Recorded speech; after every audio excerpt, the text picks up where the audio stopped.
ओंकार स्मरण।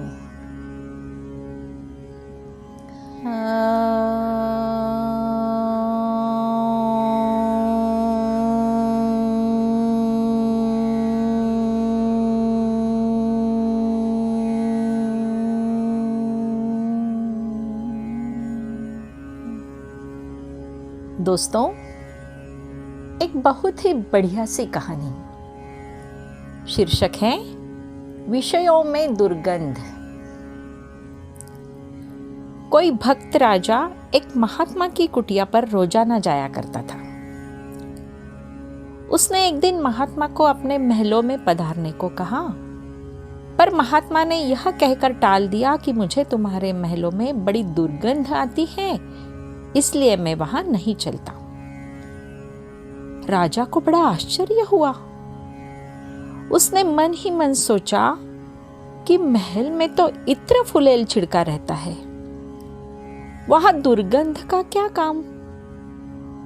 महात्मा जी कैसे कहते हैं पता नहीं। राजा ने संकोच से फिर कुछ नहीं कहा। कुछ दिन बाद महात्मा जी राजा को साथ लेकर घूमने निकले। घूमते घूमते चमारों की गलियों में पहुंच गए और एक पीपल की छाया में खड़े हो गए। चमारों के घरों में कहीं चमड़ा कमाया जाता था, कहीं सूख रहा था तो कहीं ताजा चमड़ा तैयार किया जा रहा था। हर घर में चमड़ा था और उसकी बड़ी दुर्गंध आ रही थी। हवा भी इधर की ही थी। दुर्गंध के कारण राजा परेशान था। उसने महात्मा से कहा, भगवान, दुर्गंध के मारे खड़ा नहीं रहा जा सकता, जल्दी चलिए। महात्मा जी बोले, तुम्ही को बदबू आती है? देखो, उन घरों में कितने पुरुष, स्त्रियां और बाल बच्चे हैं। कोई काम कर रहे हैं, कोई खा पी रहे हैं, कोई प्रसन्न चित्त होकर खेल रहे हैं। किसी को तो दुर्गंध नहीं आती, फिर तुम्ही को क्यों आ रही हैं? राजा ने कहा, महात्मन, चमड़ा कमाते कमाते तथा चमड़े में रहते रहते उनको अभ्यास हो गया है।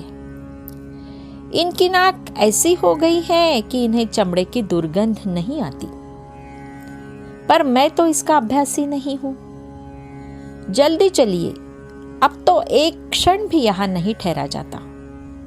मेरा तो दम निकल रहा है।